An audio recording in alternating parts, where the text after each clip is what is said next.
Assalamualaikum warahmatullahi wabarakatuh. Halo teman-teman, berjumpa lagi dengan saya Rifda Maki. Pada kesempatan kali ini saya akan mencoba untuk mempresentasikan mengenai beberapa materi. Ini diantaranya ada PPN, PPH pasal 23, PPH pasal 24, PPH pasal 25. Baik, untuk PPN sendiri, apa sih PPN itu?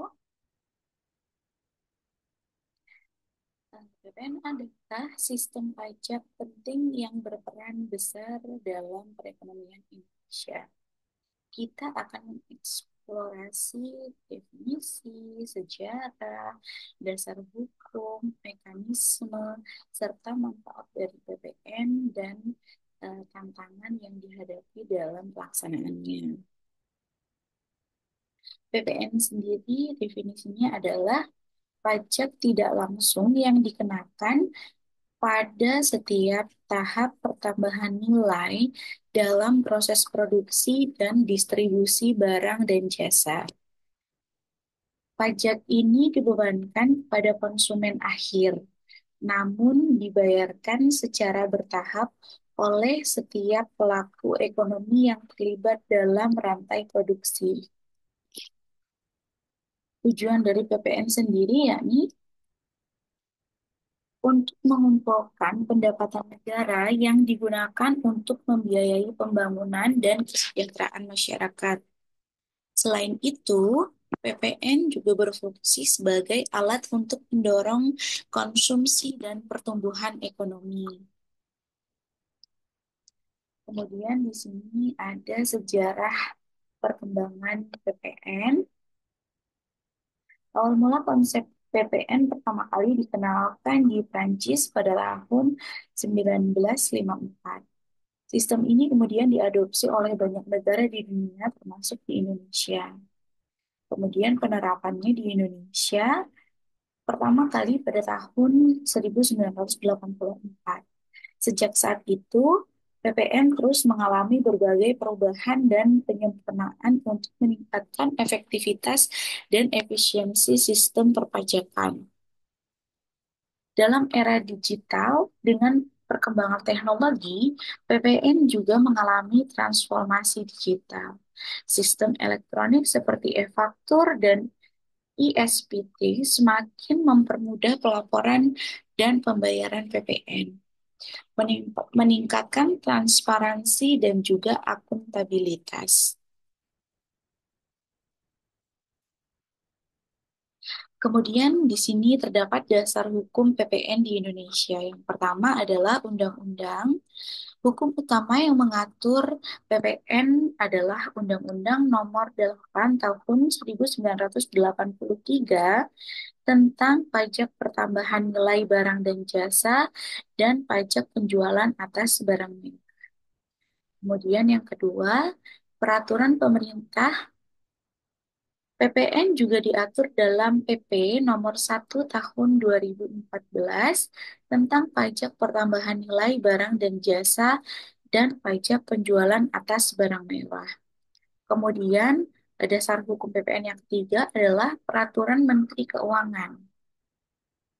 PMK memberikan panduan teknis dan tata cara pelaksanaan PPN, seperti tata cara pembuatan faktur pajak, pelaporan, serta pemeriksaan. Kemudian di sini terdapat objek dari PPN itu sendiri. Yang pertama adalah ada barang, semua jenis barang yang diperdagangkan di Indonesia, baik barang dalam negeri maupun impor, termasuk dalam objek PPN. Kemudian jasa. Jasa yang meliputi jasa konstruksi, jasa transportasi, jasa keuangan, jasa pendidikan, kesehatan, dan berbagai jasa lainnya juga menjadi objek dari PPN. Kemudian yang ketiga ada impor. Impor barang dan jasa dari luar negeri juga dikenai PPN, baik untuk keperluan konsumsi maupun produksi. Kemudian di sini terdapat subjek dari PPN. Yang pertama ada pengusaha. Semua pengusaha yang melakukan kegiatan usaha atau pekerjaan di Indonesia, baik perorangan maupun badan, menjadi subjek dari PPN. Kemudian yang kedua adalah importir, yakni pihak yang melakukan impor barang dan jasa dari luar negeri juga menjadi subjek dari PPN. Yang ketiga adalah konsumen akhir. Konsumen akhir merupakan pihak yang membeli barang atau jasa untuk keperluan konsumsi pribadi, bukan untuk dijual kembali. Walaupun tidak terdaftar sebagai subjek PPN, mereka tetap membayar PPN melalui harga barang dan jasa yang mereka beli. Kemudian tarif PPN di sini ada tarif PPN 10%. Tarif PPN umum adalah 10% yang berlaku untuk sebagian besar barang dan jasa. Kemudian 11% tarif khusus diterapkan pada barang dan jasa tertentu seperti kendaraan bermotor dan barang mewah. Kemudian tarif 0, tarif PPN 0% diterapkan pada barang dan jasa seperti kebutuhan pokok, yakni beras, minyak, dan lain-lain. Mekanisme perhitungan PPN. Menghitung PPN keluaran. Pengusaha menghitung PPN atas barang dan jasa yang dijual atau dibeli. PPN dibebankan kepada pembeli. Kemudian yang kedua, perhitungan PPN masukan. Pengusaha menghitung PPN atas barang dan jasa yang dibeli atau digunakan dalam proses produksi. Sedangkan yang ketiga adalah pengurangan PPN. Pengusaha dapat mengurangi PPN masukan dari PPN keluaran. Selisih antara PPN keluaran dan PPN masukan merupakan PPN yang harus dibayar. Kemudian yang keempat adalah pembayaran PPN itu sendiri. PPN yang terutang dibayar pada negara melalui sistem pembayaran yang telah ditentukan. Di sini terdapat pembayaran, pelaporan, dan pemeriksaan PPN. Untuk pembayarannya, yakni pengusaha wajib membayar PPN yang terutang sesuai dengan jadwal yang ditetapkan. Kemudian untuk pelaporannya, pengusaha wajib melaporkan PPN yang terutang melalui surat pemberitahuan SPT PPN secara periodik. Kemudian yang ketiga, pemeriksaan DJP atau Direktorat Jenderal Pajak dapat melakukan pemeriksaan untuk memverifikasi kepatuhan wajib pajak dalam menjalankan kewajiban perpajakannya. Kemudian di sini terdapat manfaat dan juga tantangan PPN. Manfaatnya yaitu PPN merupakan sumber pendapatan utama negara yang digunakan untuk membiayai pembangunan, kesehatan, pendidikan, dan kesejahteraan rakyat. PPN juga mendorong pertumbuhan ekonomi dengan meningkatkan daya beli masyarakat.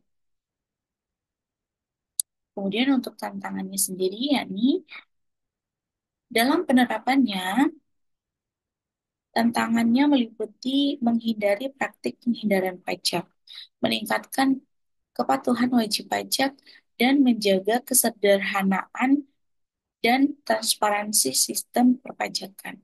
Kemudian yang untuk solusi dari setiap tantangan tersebut, yakni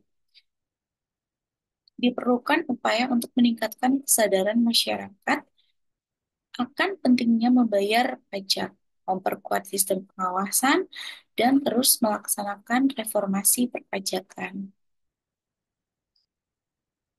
Kemudian untuk pembahasan selanjutnya di sini ada PPH pasal 23.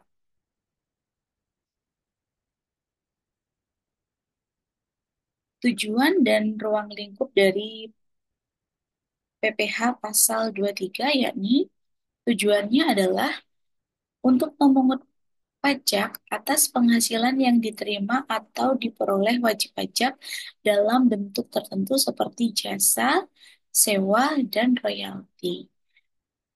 Untuk ruang lingkup dari PPh pasal 23 berlaku untuk penghasilan yang diterima atau diperoleh oleh wajib pajak dalam negeri maupun luar negeri yang dipotong oleh pemotong pajak dalam negeri.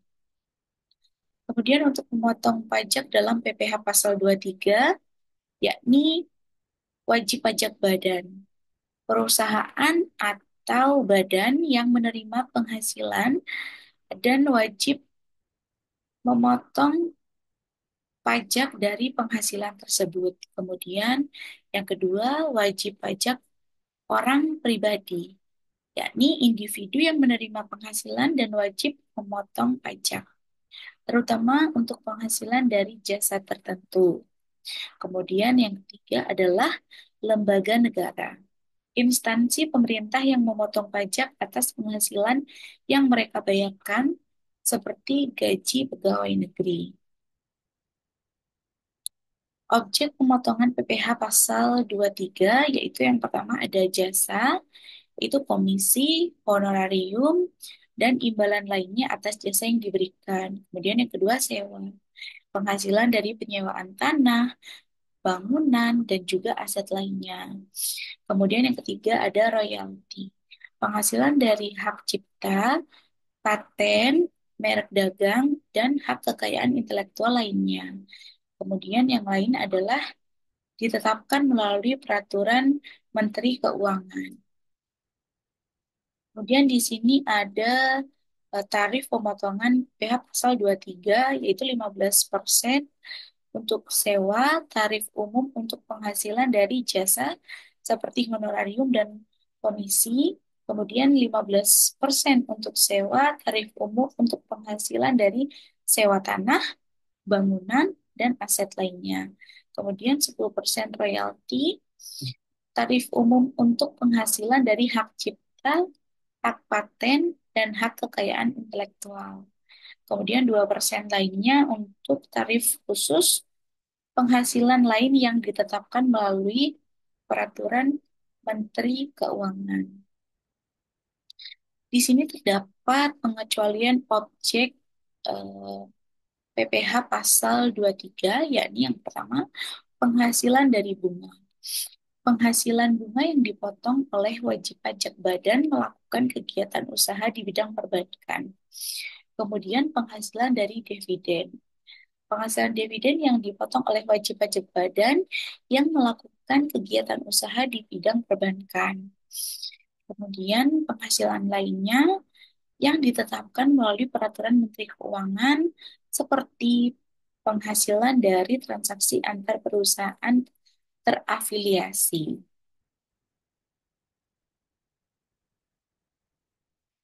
Kemudian di sini ada kewajiban dan tata cara pemotongan pajak. Pemotong wajib pajak memotong PPh pasal 23 sesuai dengan tarif dan objek yang berlaku.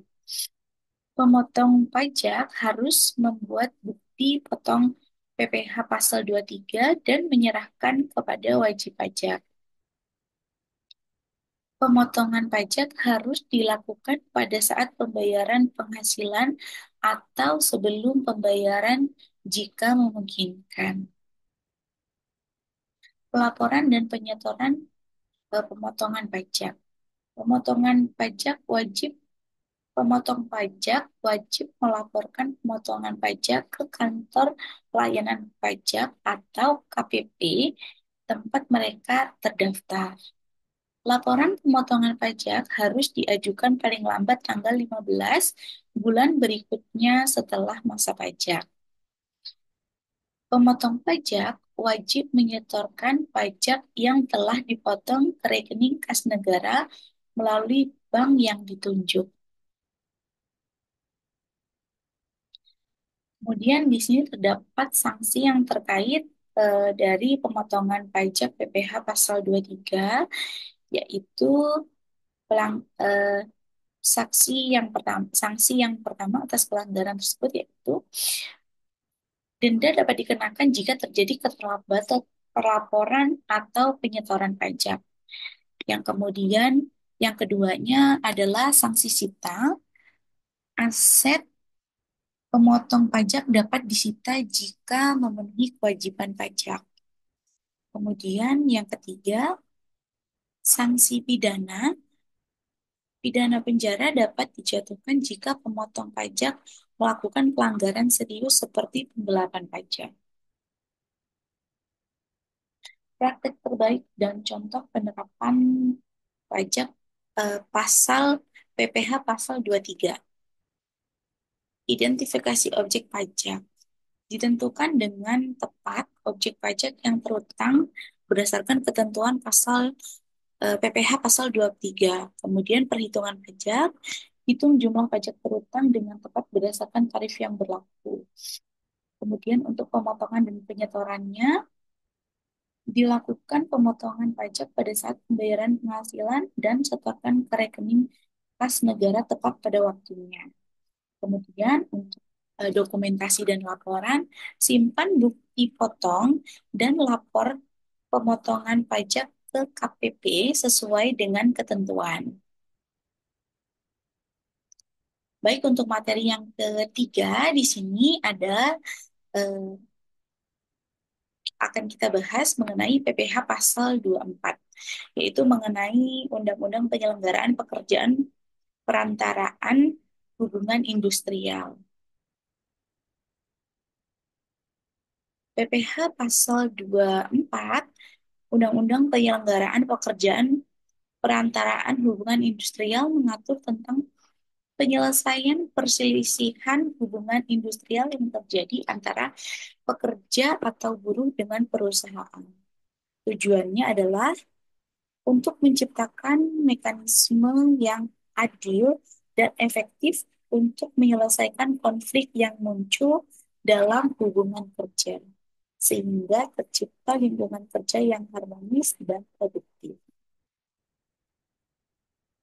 Kemudian untuk latar belakang PPh pasal 23 yaitu konflik kerja dalam hubungan industrial terdapat karena berbagai faktor seperti perbedaan ketidakpuasan terdapat kondisi kerja atau ketidakadilan dalam pengambilan keputusan.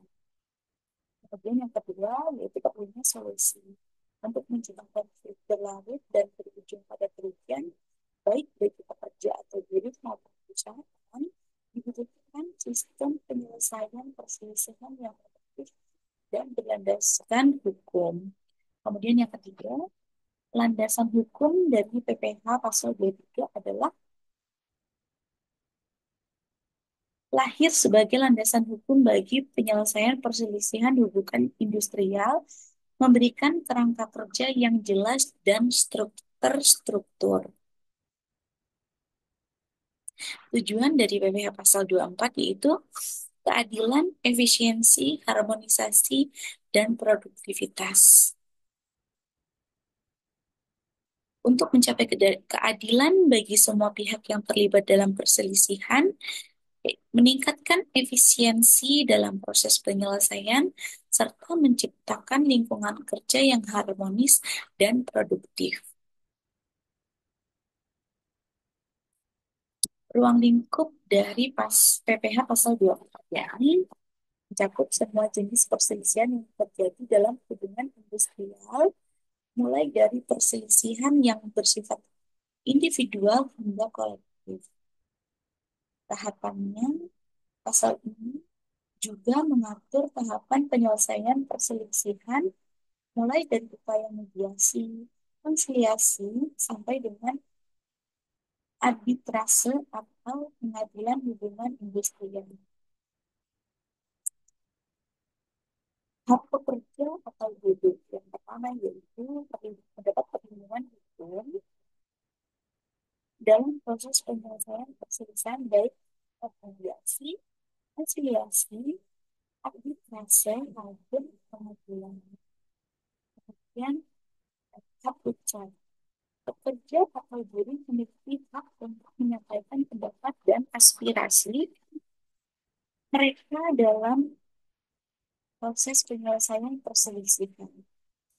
Dan yang ketiga ada perwakilan. Pekerja atau guru dapat memilih dan menunjuk perwakilan untuk mewakili mereka dalam proses penyelesaian perselisihan. Sini terdapat kewajiban perusahaan yaitu yang pertama mediasi, perusahaan wajib mengikuti proses mediasi dan konsiliasi untuk menyelesaikan perselisihan secara damai. Kemudian yang kedua, keadilan.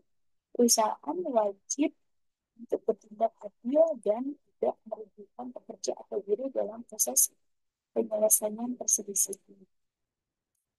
Yang ketiga, kerjasama. Perusahaan wajib bekerja sama dengan lembaga yang berwenang dalam proses penyelesaian perselisihan seperti lembaga mediasi atau pengadilan hubungan industrial. Di sini terdapat mekanisme penyelesaian perselisihan.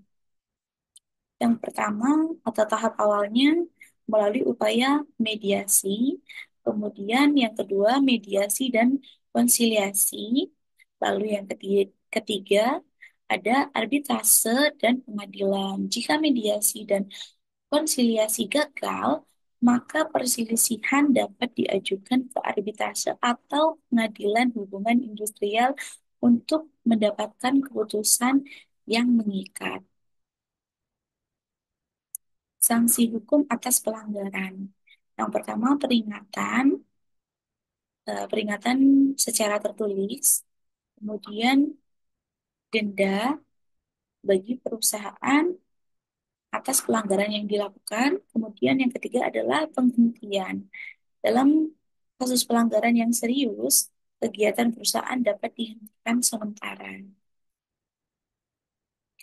Untuk kesimpulan dari PBH pasal 24, yaitu penyelenggaraan pekerja perantara hubungan industrial memberikan kerangka kerja yang penting dalam menyelesaikan konflik dalam hubungan industrial secara adil, efisien, dan harmonis.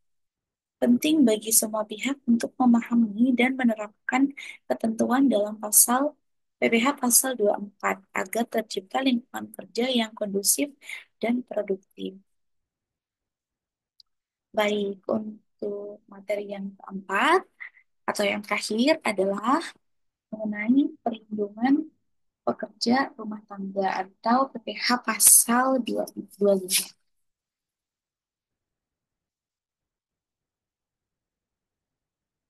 Pekerjaan rumah tangga adalah individu yang bekerja di rumah tangga orang lain untuk melakukan pekerjaan rumah tangga seperti memasak, membersihkan, merawat anak, dan merawat orang sakit.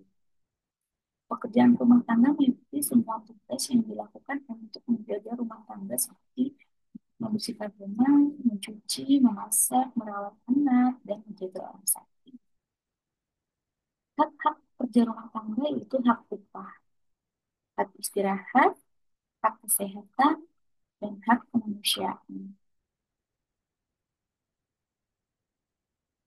Kewajiban pemberi kerja yaitu memberikan upah, memberikan waktu istirahat, menjamin keselamatan dan perlakuan manusiawi.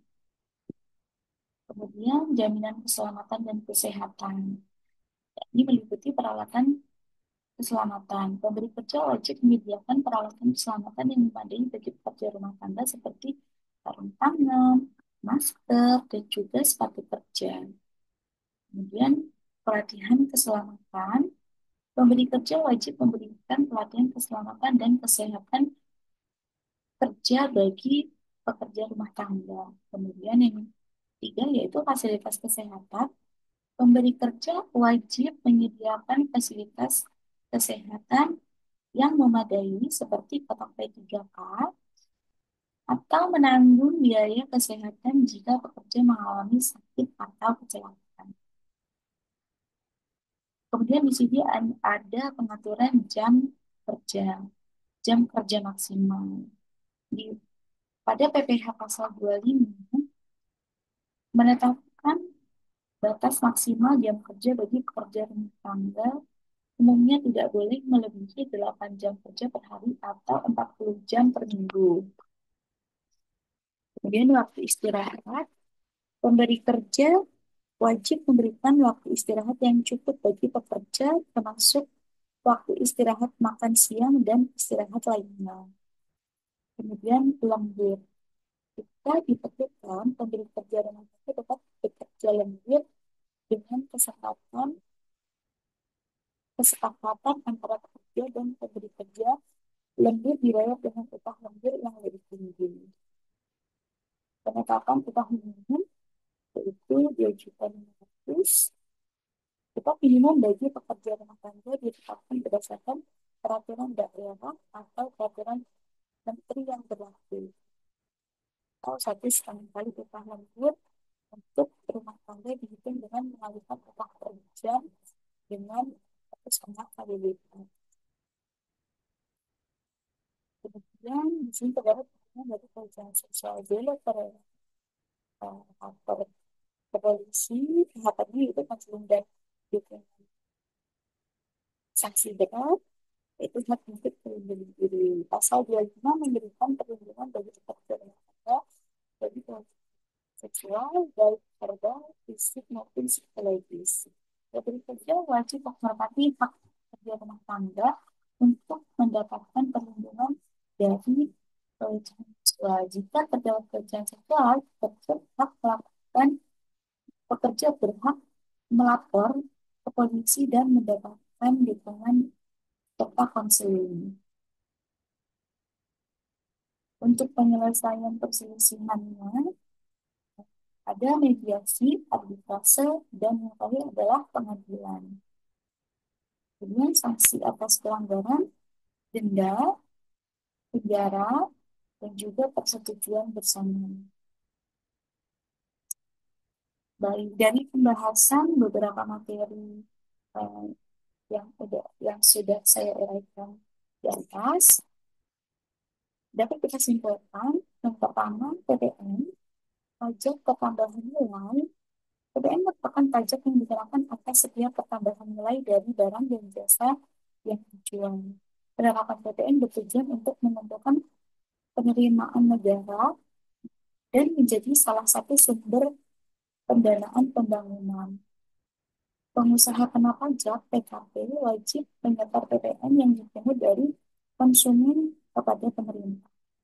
Kemudian untuk kesimpulan dari PPh pasal 23 dikenakan atas penghasilan yang diterima oleh WP, luar negeri, dan beberapa kategori penghasilan domestik seperti sewa dan royalti.